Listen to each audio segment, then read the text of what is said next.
Selamat pagi semuanya, dengan Mem Ames.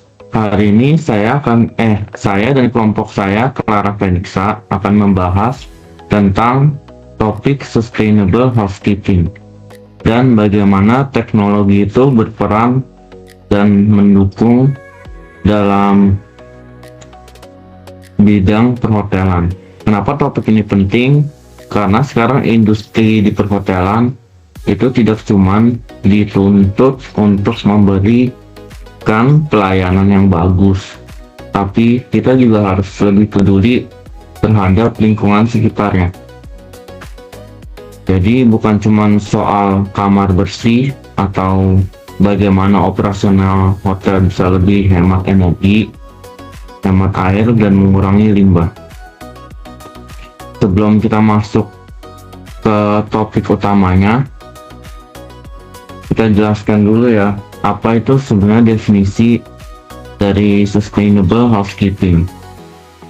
Jadi sederhana itu, Sustainable Housekeeping adalah cara kita untuk menjaga kebersihan hotel, tapi dengan cara yang lebih ramah lingkungan.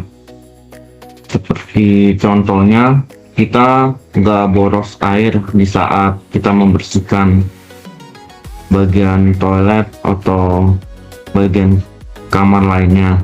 Terus kita menggunakan produk pembersih yang lebih aman dan mengurangi limbah seperti plastik atau kertas. Jadi housekeeping itu bukan cuma bersih-bersih, tapi kita juga bertanggung jawab terhadap lingkungannya.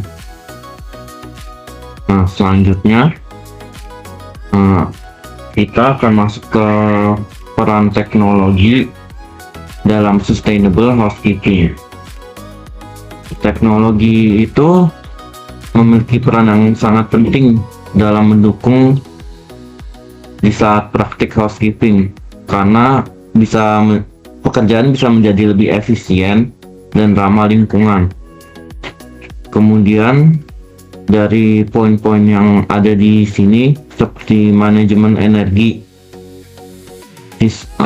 dengan menggunakan teknologi sistem pintar yang mengatur lampu dan AC secara otomatis, atau listrik mati secara otomatis saat kamar tidak digunakan, itu bisa meminimalisir penggunaan energi. Kemudian yang kedua ada penghematan air. Dengan menggunakan penggunaan alat hemat air atau sistem laundry yang mengoptimalkan penggunaan air, itu bisa menghemat air jauh lebih efektif. Kemudian ada sistem housekeeping digital seperti aplikasi untuk memantau status kamar itu bersih, kotor, atau terisi. Kemudian juga mengurangi pekerjaan yang tidak perlu. Kemudian ada peralatan ramah lingkungan seperti mesin yang hemat energi dan air, vacuum cleaner dengan filtrasi yang jauh lebih baik. Kemudian ada manajemen limbah, yaitu seperti teknologi untuk memantau dan mengurangi limbah dan mendukung proses daur ulang. Kemudian yang terakhir ada operasional tanpa kertas atau paperless, yaitu seperti checklist dan laporan dengan menggunakan komputer menjadi digital untuk mengurangi penggunaan kertas. Selanjutnya itu ada digital housekeeping systems. Nah, jadi sistem digital seperti aplikasi seluler, pelaporan tanpa kertas, dan komunikasi real time bisa meningkatkan efisiensi operasional housekeeping. Dan aplikasi ini memungkinkan untuk mengupdate status kamar secara instan dan dapat mengurangi delay dengan resepsionis. Cuman untuk hasilnya kita bisa mengurangi kesalahan yang secara manual, dan kita bisa meningkatkan koordinasi dan kualitas layanan bagi para tamu. Seperti contohnya itu kalau lampu otomatis mati saat kamu keluar, atau AC bisa menyesuaikan suhunya secara otomatis, dan sensor yang bisa mendeteksi apakah kamar sedang digunakan atau tidak. Selanjutnya kita akan masuk ke Smart Room and Sustainability Technology. Dengan kamar pintar yang bisa menghemat energi dan dengan kartu kunci atau pencahayaan HVAC otomatis dan sensor hunian, itu kita bisa memberikan dampak seperti menghemat atau mengurangi konsumsi energi, emisi karbon, serta biaya operasional. Nah, teknologi ini sangat didukung untuk keberlanjutannya di lingkungan kerja hospitality. Kemudian selanjutnya itu ada teknologi supporting sustainable practice. Jadi teknologi ini membantu hotel menerapkan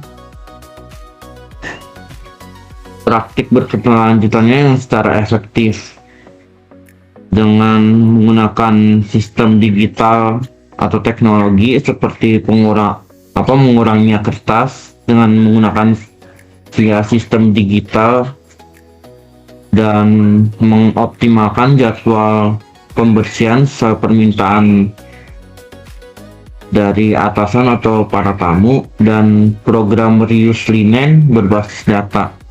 Dengan kita mengoptimalkan atau menggunakan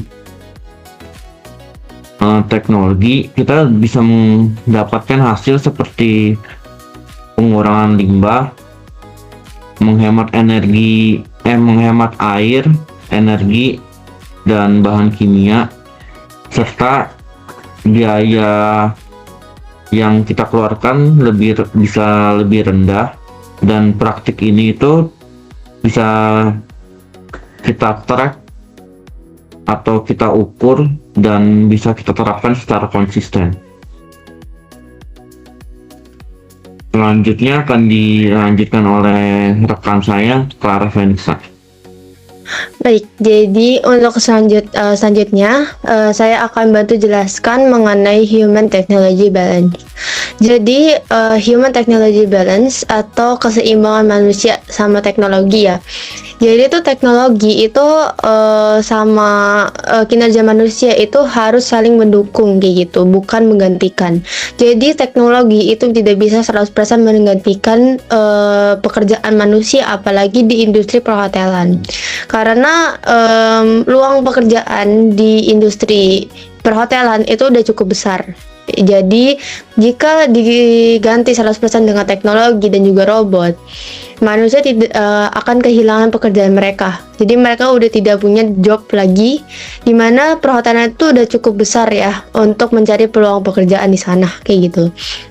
Jadi meskipun sistem itu meningkatkan efisiensi ya, jadi teknologi bisa meningkatkan efisiensi kerja, dan juga dimana sistem atau teknologi itu bisa membantu manusia untuk memudahkan pekerjaannya itu agar lebih cepat dan juga lebih profesional ya kan.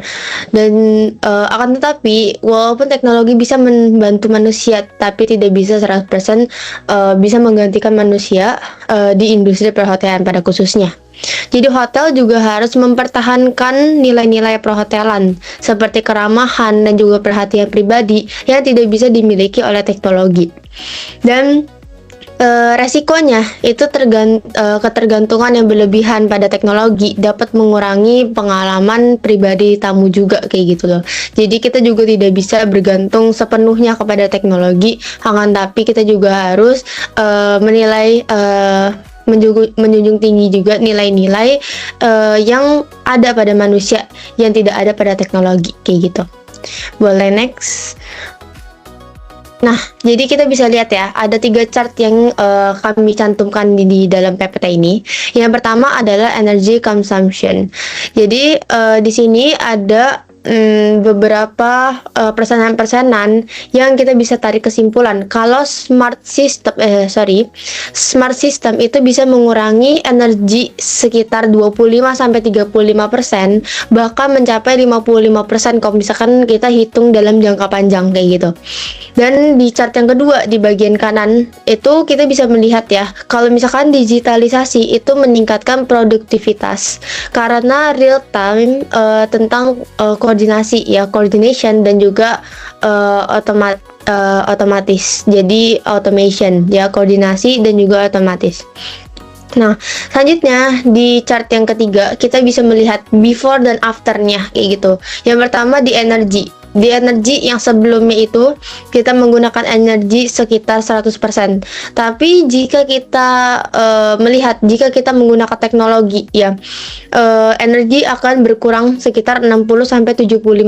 Kita cuma butuh 65-75% doang di dalam perhotelan. Dan yang kedua air adalah salah satu sumber yang kita butuhkan di dalam perhotelan juga. Itu salah satu hal yang terpenting juga. Dan dimana kita tuh dulu menggunakan 100%, tapi sekarang hanya menggunakan 50-70%-nya saja dalam penggunaan air. Dan yang terakhir adalah pembuangannya, waste-nya. Waste-nya itu dulu kita penggunaannya itu sekitar 100%, tapi sekarang bisa turun drastis sekali jika kita menggunakan teknologi kayak gitu. Jadi yang bisa kita tarik kesimpulannya itu adalah teknologi itu ternyata bisa memberikan dampak sustainability yang secara menyeluruh kayak gitu ya. Tentang energi, water, sama waste-nya itu berperan penting banget kayak gitu. Jadi data itu menunjukkan kalau implementasi smart technology dalam hotel itu bisa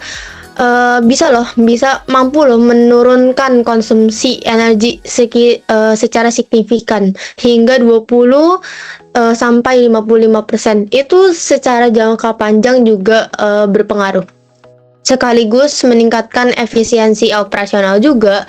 Dan hal ini dapat membuktikan ya bahwa digitalisasi itu nggak hanya meningkatkan produktivitas doang, tapi juga berkontribusi langsung terhadap sustainability-nya juga kayak gitu. Jadi jangka panjangnya juga itu berpengaruh kayak gitu.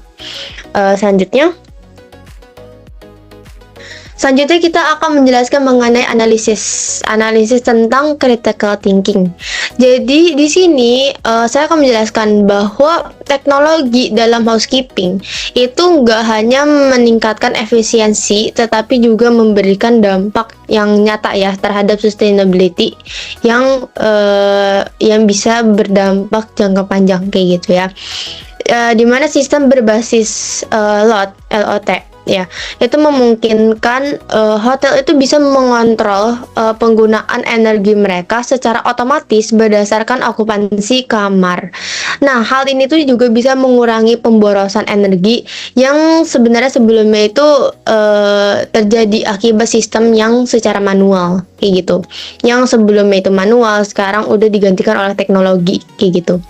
Selain itu, digitalisasi seperti mobile apps ya dan paperless reporting itu mengurangi kesalahan manusia serta mempercepat juga komunikasi antar departemen kayak gitu. Jadi namun implementasi teknologi ini juga membutuhkan investasi awal yang tinggi juga, dan juga pelatihan staff yang harus dilakukan secara benar kayak gitu. Jadi itu hal yang menjadi perhatian kita itu adalah nggak semua hotel itu siap secara biaya, karena semua persiapan ini juga butuh biaya yang besar. Dan yang kedua, butuh adaptasi sumber daya manusia yang cukup baik ya, jadi perlu punya banyak pelatihan yang harus dilakukan. Dan yang ketiga itu adalah resiko over dependence pada teknologi kayak gitu. Selanjutnya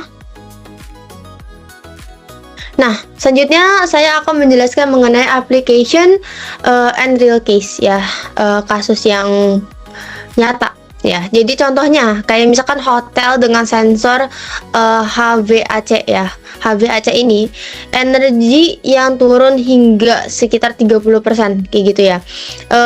Kami dapat datanya itu dari https hospitalitytouch.com ya, dimana energinya itu turun sekitar 30%. Jadi itu adalah hal yang menjadi contohnya kalau misalkan hotel itu menggunakan sensor HVAC. Yang kedua, kita bisa melihat sistem linen tracking, di mana biayanya itu jadi turun 25%, jadi lebih hemat. Yang dimana kita bisa melihat dari website www.prostay.com ya, housekeeping technology ya, kita bisa melihat dari sana. Dan yang ketiga, ada contoh terakhir tentang smart building, di mana energinya itu turun sekitar 55%. Itu udah cukup besar ya, cukup besar untuk menurunkan 55% tentang energi. Dan kami ketemu di www.science.direct.com. Dan dampak yang kami dapatkan itu ya, dimana cost saving yang besar ya, jadi penghematan biaya yang besar, dan juga sustainable branding yang meningkat ya, dimana itu menjadi hal yang customer lihat juga gitu, sebagai perhatian customer juga. Dan yang ketiga adalah guest experience yang lebih personal, jadi meningkatkan guest experience yang tinggi juga kayak gitu. Next, kita akan menjelaskan human vs technology. Jadi teknologi itu gak bisa digantikan oleh teknologi itu tidak bisa digantikan oleh hospitality ya, nggak bisa gantiin manusia, seperti yang dijelaskan oleh Sebas juga sebelumnya. Kalau masalahnya itu adalah kurang interaksi manusia dan juga pengalaman tamu yang jadi dingin kayak gitu. Cuman ada robot doang yang ada di hotel. Solusinya itu adalah teknologi, itu adalah supporting tools ya. Supporting tools atau support tools itu cuma membantu kita doang. Jadi staff itu tetap fokus pada service dan juga empati mereka yang tidak bisa digantikan oleh robot.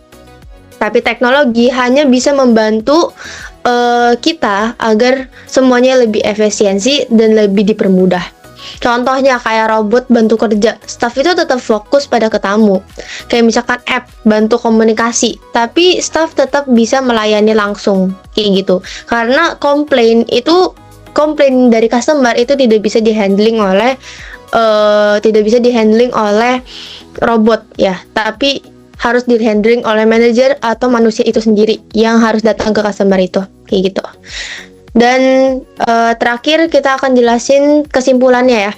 Untuk kesimpulannya sendiri, kita bisa tarik kesimpulan digitalisasi ya, yang tadi aku tulis, digitalisasi housekeeping terbukti meningkatkan efisiensi operasional, mengurangi biaya dan mendukung keberlanjutan lingkungan. Tapi keberhasilan implementasi bergantung pada keseimbangan antara teknologi dan sentuhan manusia dalam pelayanan. Jadi ya pada intinya keseimbangan antara teknologi dan sentuhan manusia itu juga sangat penting untuk kualitas layanan. Jadi kesimpulan akhir, digitalisasi dalam tata kelola itu tata kelola rumah tangga ya, itu juga bisa meningkatkan efisiensi, mengurangi kesalahan juga, dan mendukung keberlanjutan.